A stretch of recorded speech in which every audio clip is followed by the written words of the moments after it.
Ehi ragazzi, venite a vedere, c'è un mostro! Caterina, laufe mal in Kabine und hol Laura. Schnell!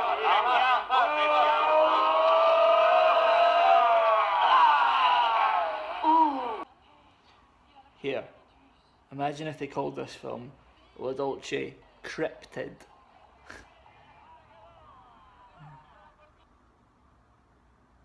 Sorry, that was shite, wasn't it?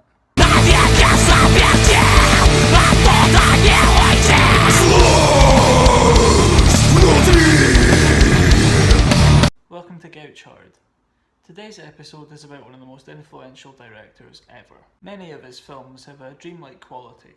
So, to prepare for today's episode, I decided to start keeping my own dream diary. Here's today's entry. Conservatory. Mum sitting on swing seat with PE teacher and girlfriend from freshers at uni. Watching me hit stepdad. The point is, our dreams are an insight into our hidden desires. And if we ever brought those desires to life, well,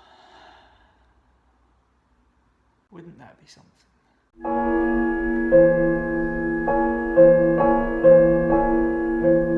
Anyway, today's topic is the films of Federico Fellini. Fellini was one of the biggest names in Italian cinema. Beginning in the 1950s, he directed films influenced by personal experiences and his own subconscious. He developed a heightened, surreal aesthetic, later identified as Fellini-esque. Although if you ever want to be taken seriously as a film expert, never ever use that word. You'll end up looking like a dickhead. Fellini was born in the seaside town of Rimini in 1920, a couple of years before Mussolini came to power. As a child, he was enrolled in the fascist youth, but his main interests were American comic books and clowns, so not that much different from today's children. At age 19, Fellini moved to Rome. The plan was that he would study for a career, but he ended up pursuing a far more noble calling: shitposting. He put in a few years at the humour magazine Marco Aurelio before moving on to radio and then film. Along the way, he met his wife and future collaborator, Giulietta Messina. It seemed like nothing could stop his remarkable rise. Absolutely nothing whatsoever. And nothing did. Although Mussolini declared war on Britain and France in 1940, Fellini used his connections to avoid the draft. Even when the war came to Italy, the jammy bastard ended up working on the only film being made anywhere in the country. That film, Rome, Open City, went on to become an international success. The plaudits went to director Roberto Rossellini for his unflinching portrayal of the city under Nazi occupation. Fellini also received an Oscar nomination for co-writing the screenplay. Their collaboration marked the beginning of an important new movement in Italian cinema. Rossellini had shot the film documentary style on the bombed out streets of Rome. He used non-professional actors and episodes drawn from real life, partly out of utility because there was a war on, but also because he wanted to create a cinema that consciously reflected his socialist political views. His approach was hugely influential and inspired a mini-boom of similar films, which were later described as neo-realist. Although he helped found neorealism, Fellini had very little in common with his peers. He preferred to stay out of politics altogether. This would end up causing a breach between him and the other neorealists. Fellini's first few films as director went mostly unnoticed. His breakthrough was I Vitelloni, winner of a top prize at the Venice Film Festival in 1953.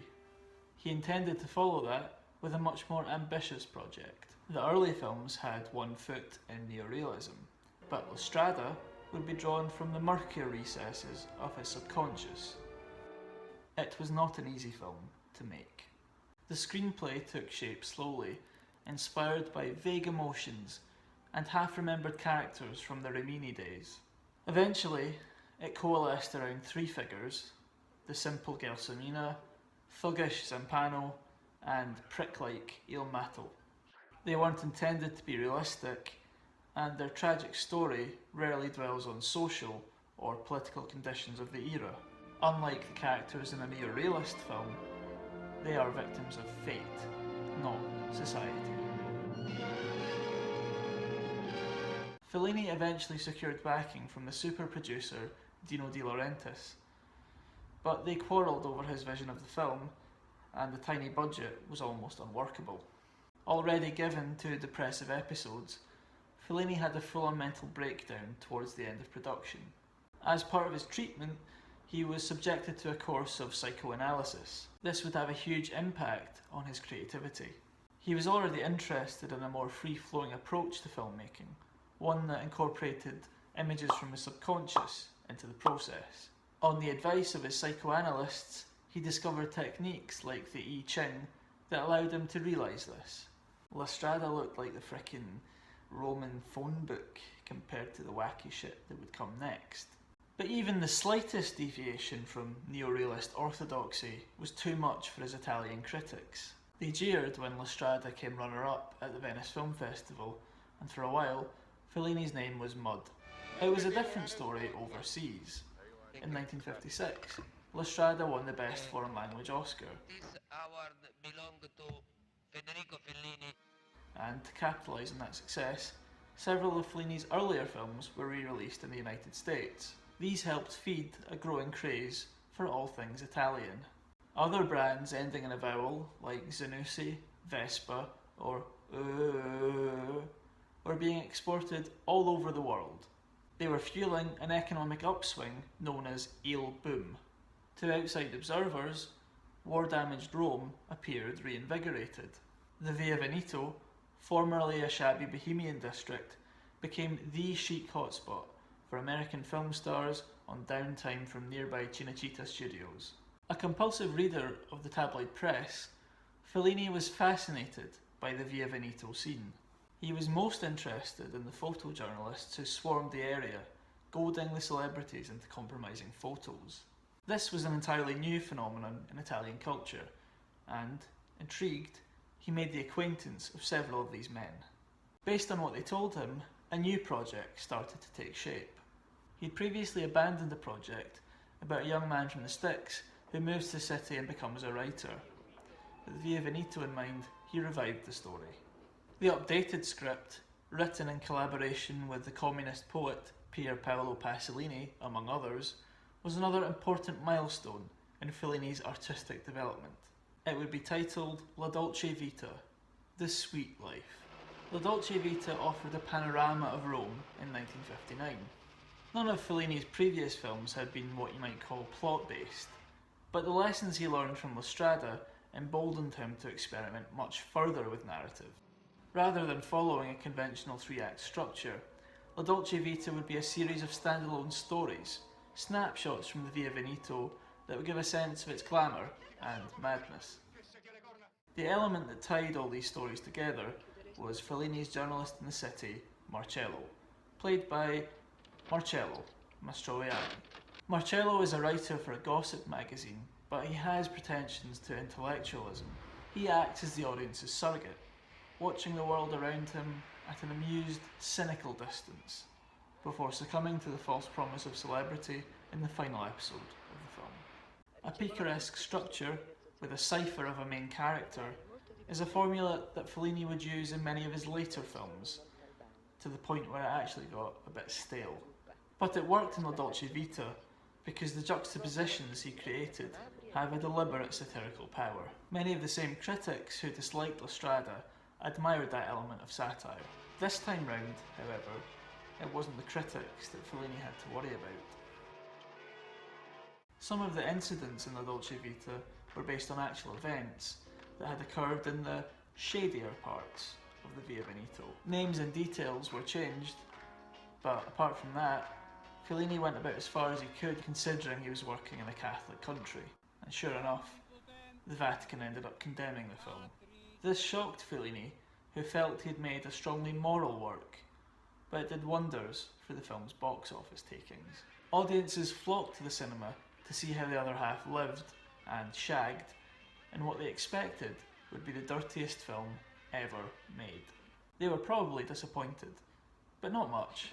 La Dolce Vita is a great film, seesawing between moments of hyperreal excess and elegant melancholy. Sounds and sweet airs that give delight and heart. Not only does it feature some of the most iconic scenes in world cinema, it also introduced a new word to the lexicon. The photojournalists of the Via Veneto would be christened paparazzo, after the name of one of Marcello's colleagues in the film. Fellini derived the word from the buzzing sound a fly makes. All very clever, but I'm pretty sure Diana isn't laughing. Although La Dolce Vita was a huge success, Fellini saw none of the profits. To get it made, he'd given up his percentage of the box office takings. He had no choice but to get cracking on his next film, even though he had fuck all idea what it would be about.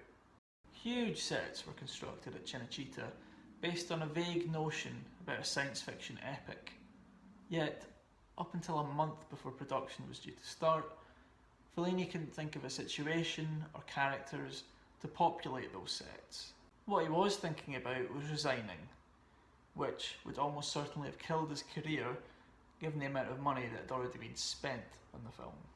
With nowhere else to turn, Fellini took a long, hard look at himself and realised that he would be the subject of the film. The main character would be a director trying to put off work on a sci-fi epic. A hypochondriac, he'd retreat to a health farm. An adulterer, he would take his mistress with him. Still unable to get the film off his mind, this director would seek solace in his own subconscious, dreaming of all the women he'd ever perved on, and thinking back to that time when he jived on a beach with some mad crone. It was called 8.5 because Fellini had made 8 full-length films and a few short films by that point. When production commenced, he was able to bullshit his way through. The style he eventually settled on was even looser than La Dolce Vita. 8.5 is a stream of consciousness, shifting between the reality of the director's everyday life, his subconscious in the form of memories and dreams, and a third plane of existence that combines the other two. At least, I think that's what it means when all these clowns appear out of nowhere. The subjective examination of the self had been a literary staple since the turn of the century, but there had never really been a film like that before, one that sought to dramatise the internal dynamics of an individual's creative process. Out of necessity, Fellini was forced to innovate. 8.5 was particularly influential on later sex pests like Woody Allen in his lame-ass biopic Stardust Memories. Possibly its most enduring legacy, however, is musical. The choreographer Bob Fosse adapted it into a Broadway show, 9, which was eventually made into a film starring Judi Dench as Fellini. Compared to La Dolce Vita, 8.5 was received more favourably, and Fellini was rewarded for his efforts with another Oscar. It stands as his definitive artistic statement. By the mid-60s, Our Boy was probably the closest thing art cinema had to a box office draw. Although not wealthy, Fellini was guaranteed financial backing for whatever his next project would be. That was Juliet of the Spirits, the first full-length feature he made in colour. The film's costume and production design were hugely innovative, so much so that they overshadowed Giulietta Messina's performance. Literally. She spends a great deal of the film hidden by the stupid hats that Fellini made her wear. Talk about marital cruelty. This emphasis on visuals at the expense of narrative was a sign of things to come. He never lost his gift for creating beautiful imagery, but when it came to matching it to an interesting story, that was where he struggled. Unable to complete any of his own screenplays, he began to accept package deals from producers. The resulting films were, well, I suppose the only word for them is Fellini-esque. Both Fellini's Satyricon and Fellini's Casanova are extraordinary sensory experiences, filmed almost entirely at Cinecittà. However, compared to the early films, which charted his journey into the subconscious, there is nothing particularly interesting going on beneath the surface here. Like their titles suggest, these are historical epics overlaid with a Fellini filter. That meant big-breasted women, giants and dwarves, hermaphrodites, men that looked like hermaphrodites, clowns, dirty old priests. Basically, my Pornhub search history, but with less narrative momentum. These epics were poorly received, but he continued to work into his 70s, releasing a new film every few years. Most of them cover old ground. I mean, we're all guilty of a self-retweet every once in a while, but none of us are 4-time Oscar winners. Not yet, anyway. The very end of his career was bittersweet. In 1993, he got a 5th Oscar, a Lifetime Achievement Award. It was a fitting tribute for all that he'd done to popularise world cinema. A few months later, he passed away at the age of 73. The memorial was at Cinecittà. Many of his obituaries presented Fellini as a kind of guru figure who used the power of imagination to reveal hidden truths about humanity. Perhaps there's something in that, but it does ignore the fact that the very last entry on his filmography is a series of commercials made for the financial conglomerate Banca di Roma. From neorealism to neoliberalism, that's quite the trajectory. Fellini became a larger-than-life figure in international cinema by focusing on his inner world of memory, fantasy and dreams. But that narrow focus was also his greatest failing. Many of his peers, like Rossellini, used cinema as a vehicle to provoke discussion of political or social issues. Fellini had no such interests. All he really had was himself, and that well ran dry after 8.5. So having said all that, I've decided it's probably for the best that I don't keep the old dream diary anymore. I don't want to get wrapped up in my own bullshit, you know, stuff like trying to kill my stepdad. What I should be doing is trying to make a difference in society, and I think I can do that by making a YouTube series about old films. I'm sure a lot of people will really appreciate what I've done here. I'm sure they will. I'm sure.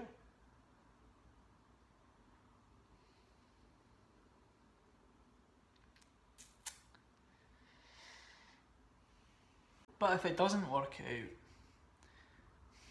I'll probably just say that Brian touched my willy on the way back from Blair Drummond Safari Park.